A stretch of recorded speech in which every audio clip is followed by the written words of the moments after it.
नमस्कार दोस्तों, मैं हिम्मत सेठ एक बार फिर आपके सामने उपस्थित हूँ एक नए विषय को लेकर आपसे बातचीत करने के लिए। और आज हम बात करेंगे दोस्तों भारतीय जनता पार्टी के राष्ट्रीय अध्यक्ष के चुनाव की, जो बरसों से लटक रहा है। और इस पार्टी की कुव्वत नहीं है कि वो एक राष्ट्रीय अध्यक्ष तक बना सकें। ऐसी स्थिति में भारतीय जनता पार्टी आ गई है। चाहे से ये बड़ा दावा करें कि हम सबसे बड़ी पार्टी हैं विश्व की, और पैसा तो खूब है इनके पास। जो इस सत्ता में आने के बाद जिस तरह से पैसा बटोरा है उसका तो कोई मुकाबला ही नहीं है। लेकिन आज भी वो जो है अपना अध्यक्ष चुनने में सक्षम नहीं हो पा रहे हैं। अच्छा, ये भी है कि इस बार मतलब जो इस पेच ऐसा फंसा है कि अ, गुजरात लॉबी की वर्चस्वता, आरएसएस की और गुजरात लॉबी की आपस में टकराट खींचातान बहुत जबरदस्त है। और आरएसएस के अस्तित्व पर भी संकट आ गया है। मतलब क्योंकि अब ये देखना है कि कौन किसके ऊपर भारी पड़ता है। तो ये सारी बात करें, उसके पहले मैं ये अपील करना चाहता हूं कि अगर आपने हमारे इस वीडियो को मतलब हमारे इस YouTube चैनल को सब्सक्राइब न किया है तो सब्सक्राइब कर दें, बेल आइकन दबाना न भूलें। और अगर आपको वीडियो अच्छे लग रहे हैं तो लाइक करें, फॉरवर्ड करें और लोगों तक भेजें।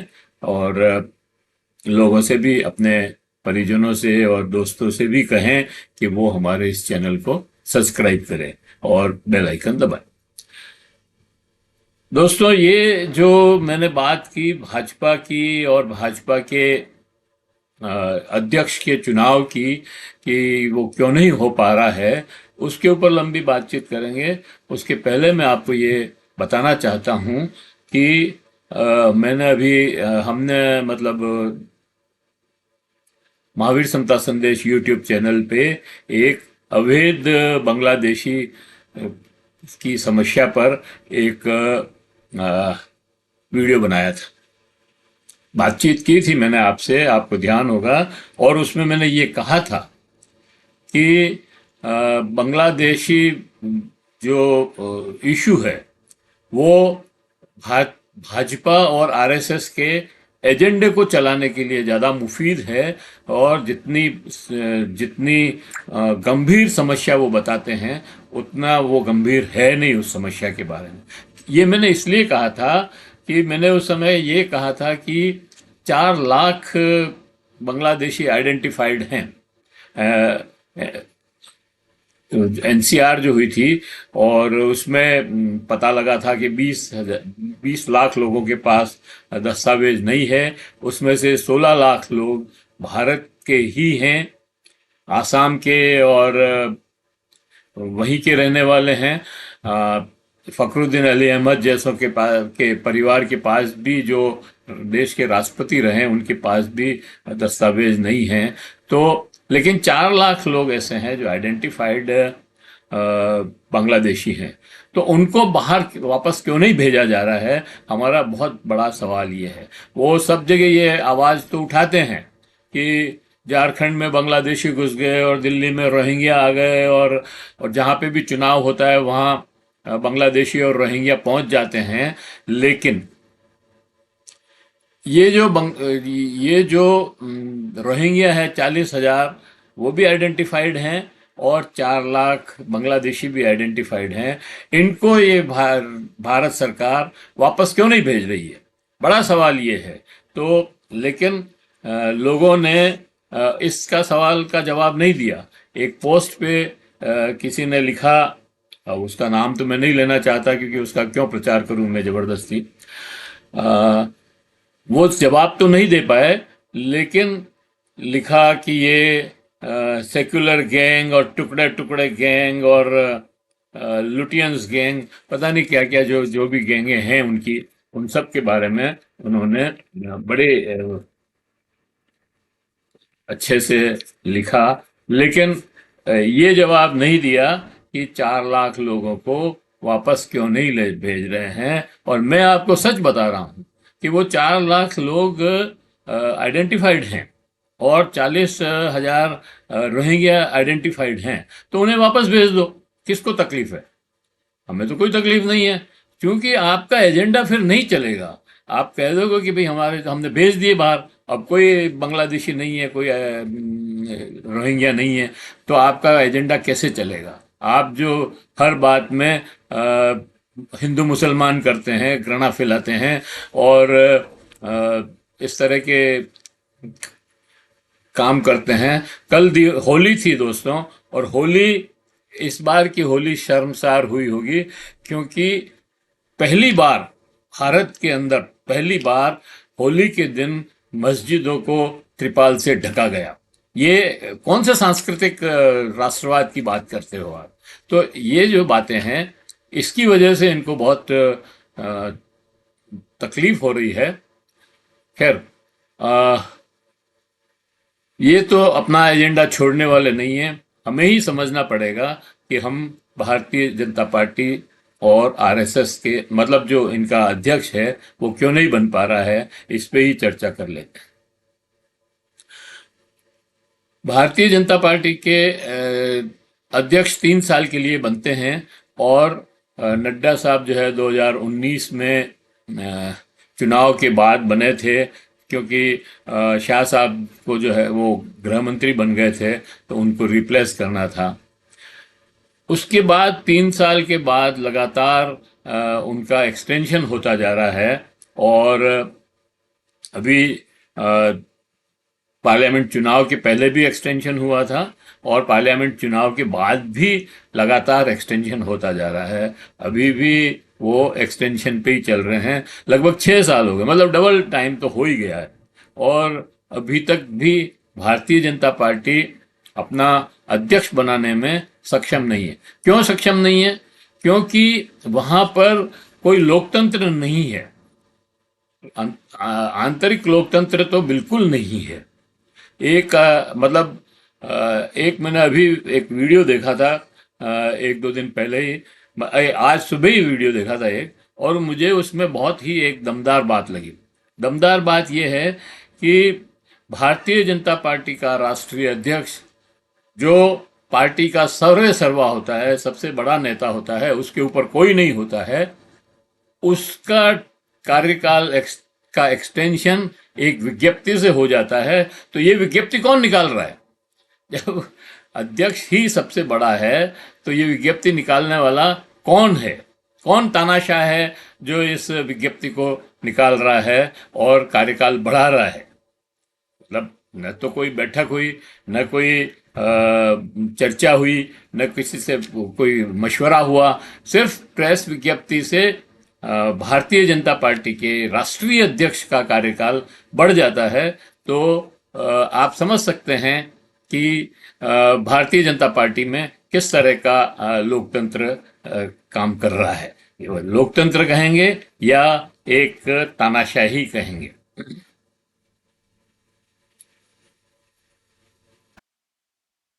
तो ये बात जो है हमको सबको समझने की है कि एक भाजपा, मतलब इसका मतलब ये भी है कि भाजपा का जो राष्ट्रीय अध्यक्ष है वो शक्तिहीन अध्यक्ष है। उसके पास कोई ताकत नहीं है, उसके पास कोई काम करने की शक्ति नहीं है, क्योंकि वो किसी और पे डिपेंडेंट है। उसका कार्यकाल कोई दूसरा विज्ञप्ति निकाल करके बढ़ा सकता है, तो फिर राष्ट्रीय अध्यक्ष की ताकत कहाँ है? और यही अगर कांग्रेस में हुआ होता या होता है, कांग्रेस भी परिवारवादी पार्टी है, आप सब जानते हैं, हम भी जानते हैं, लेकिन फिर भी वहां पर अलग अलग तरीके के कई अध्यक्ष आए, और अगर किसी का कार्यकाल बढ़ा, जैसे कि सोनिया गांधी 20 साल तक उसने पार्टी पर एक सत्र राज किया, लेकिन उनकी वो मीटिंग करके सैंक्शन लेती थी, सम्मेलन में उसका नाम आता था, और उसके खिलाफ चुनाव भी लड़े हैं लोग। ऐसा नहीं है कि चुनाव नहीं लड़े। यहाँ भारतीय जनता पार्टी में तो चुनाव कभी होते हमने तो नहीं सुना। आपने सुना हो तो बात अलग है। और चुनाव क्या हो मतलब जब एक विज्ञप्ति से कार्यकाल बढ़ जाता है, घट जाता है, तो फिर चुनाव की स्थिति कहाँ है? दरअसल 1947 में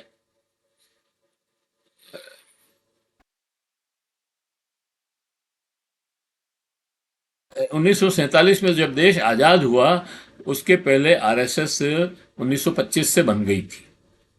अच्छा, 1925 में जो बनी उसकी भी कहानी अजब गजबी है, क्योंकि उसके जो नेता थे बलीराम हेगडेवार, वो पहले कांग्रेस के ही सदस्य थे।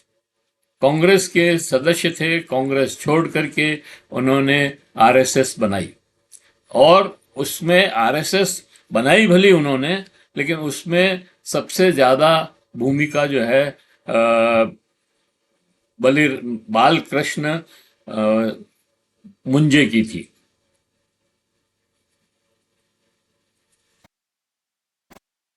और एक बात और मैं कहना चाहता हूं कि हाँ, मुंजे की थी। और ये जो मुंजे साहब हैं, ये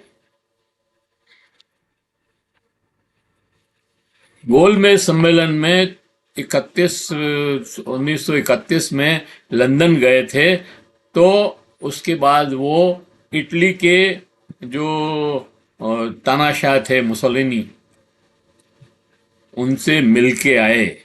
और उनका वहाँ का जो सैन्य प्रशिक्षण शिविर शिविर थे वो सारे देखे। और उसके बाद ही उन्होंने आरएसएस में उस तरह का एक कार्यक्रम शुरू किया। तो वो मतलब उनके जो वो ये कहते हैं ना, हम राष्ट्रवादी और राष्ट्र भक्त हैं। दरअसल इनकी जो वो विचारधारा है, या इनका जो जो निर्देश जो जहाँ से मिले हैं, वो मुसोलिनी से हैं, हिटलर से हैं, तानाशाह से हैं। तो मैं ये कहना चाह रहा था कि 1947 में जब देश आजाद हुआ, तब तब भी तब इनके ये कोई पार्टी नहीं थी। इन्होंने 51 में पार्टी बनाई। मतलब जो 47 में 51 में पार्टी बनाई, जनसंघ। और जनसंघ में भी इनके पास पूरी आरएसएस में कोई नेता नहीं था जो जनसंघ की स्थापना कर सके और उसको अपने विचार से आगे बढ़ा सके। उन्होंने उस समय भी हिंदू महासभा के श्यामा प्रसाद मुखर्जी को अपने आयात किया अपनी आरएसएस में, और फिर पार्टी का अध्यक्ष बनाया। वो श्यामा प्रसाद मुखर्जी जिन्होंने 1942 में बंगाल के अंदर मुस्लिम लीग के साथ सरकार चलाई थी। आप समझ सकते हैं कि इनका हिंदुत्व कितना ताकतवर है, कि जो आदमी मुस्लिम लीग के साथ सरकार चला रहा है, उसी को अपनी पार्टी का जनसंघ जब बनाई तो स्थापना अध्यक्ष बनाया गया। और एक ही नहीं, ये जिस आइडियोलॉजी को और जिस हिंदुत्ववाद को लेकर चल रहे हैं, और हिंदू अलग नेशन माना जाना चाहिए, इस बात को वो लेकर अखंड भारत हिंदू हिंदू राष्ट्र की जो बात ये कर रहे हैं, वो भी इनका अपना विचार नहीं है। ये विचार भी सावरकर का है। और सावरकर इनके पार्टी के नेता नहीं थे। सावरकर कभी आरएसएस के नेता नहीं रहे।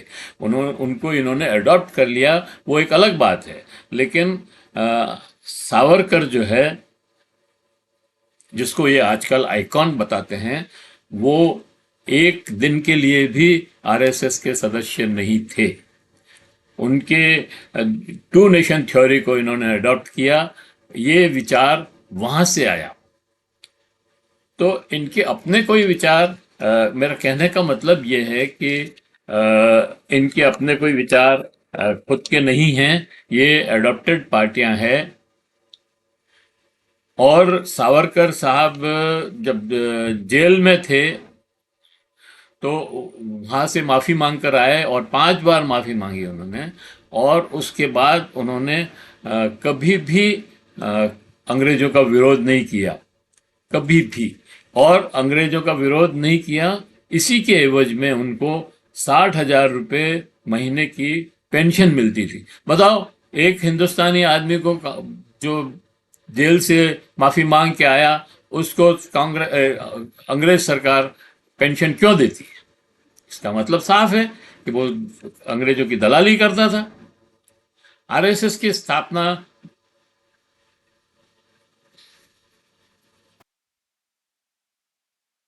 बड़ा सवाल अब यही है कि भाजपा में कौन है जो राष्ट्रीय अध्यक्ष की को प्रेस विज्ञप्ति से बना सकता है, हटा सकता है, कार्यकाल बढ़ा सकता है। और उससे बड़ा ताकतवर नेता पार्टी में कौन है? क्योंकि पार्टी का बड़ा नेता जो राष्ट्रीय अध्यक्ष होता है, उससे बड़ा कोई नहीं होता। उसको उसकी बात को प्रधानमंत्री को भी मानना पड़ता है। जैसे नेहरू जब प्रधानमंत्री थे तो, और उनकी मृत्यु हो गई थी, तो कामराज अध्यक्ष थे। कामराज ने कहा कि शास्त्री जी जो है प्रधानमंत्री बनेंगे, तो वो बने। मोरारजी देसाई भी थे उस समय, लेकिन वो नहीं बने। तो ये सारी बातें, लेकिन भाजपा में ऐसा नहीं है। इन सवालों के जवाब कौन देगा? मुझे नहीं लगता इन प्रश्नों के जवाब कभी मिलेंगे। लेकिन भाजपा के राष्ट्रीय अध्यक्ष जेपी नड्डा की जगह नया अध्यक्ष क्यों नहीं बना रहे हैं, जबकि उन्हें 6 साल हो गए हैं? अब वो मंत्री भी हैं और पार्टी के राष्ट्रीय अध्यक्ष भी। भाजपा की एक और मुश्किल ये है कि भाजपा के सदस्य राष्ट्रीय अध्यक्ष नहीं चुन सकते हैं। राष्ट्रीय अध्यक्ष के चुनाव में बाहरी हस्तक्षेप बहुत जबरदस्त है, और वो है आरएसएस का। और भाजपा और आरएसएस प्रचार तो यही करती है। तो मैं तो दोनों को एक ही मानता हूं कि दोनों अलग अलग हैं, लेकिन जब राष्ट्रीय अध्यक्ष को बनाना होता है तब आरएसएस को साधना बहुत जरूरी होता है। जैसे राष्ट्रीय अध्यक्ष जेपी नड्डा एक बार ने कह दिया था कि अब वे आरएसएस की जरूरत नहीं है। अब उनको आरएसएस की जरूरत नहीं है। भाजपा स्वयं सक्षम है अपनी पार्टी चलाने के लिए और चुनाव लड़ने के लिए, चुनाव जीतने के लिए।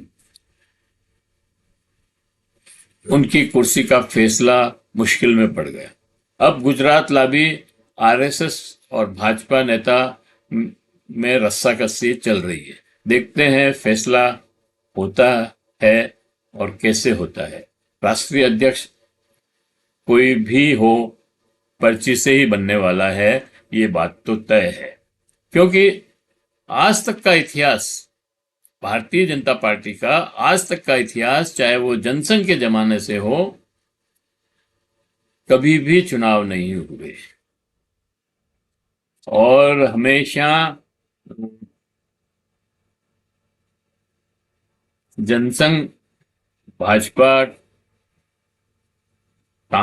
जनसंघ का ट्रांसफॉर्म हो गया भाजपा में, लेकिन वहां पे भी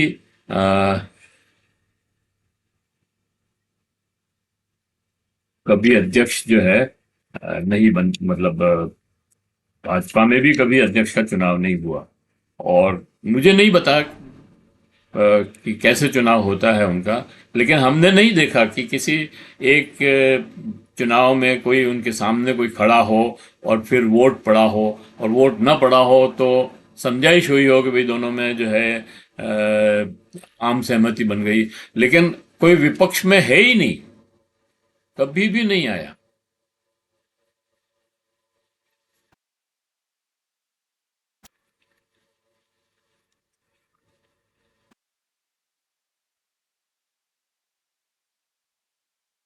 तो ये स्थिति है।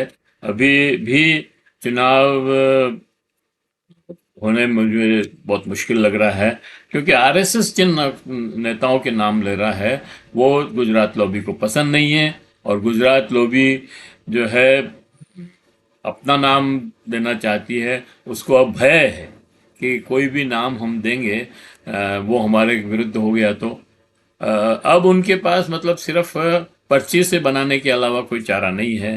तो देखते हैं किसकी किस्मत खुलती है पर्ची में। और इस वीडियो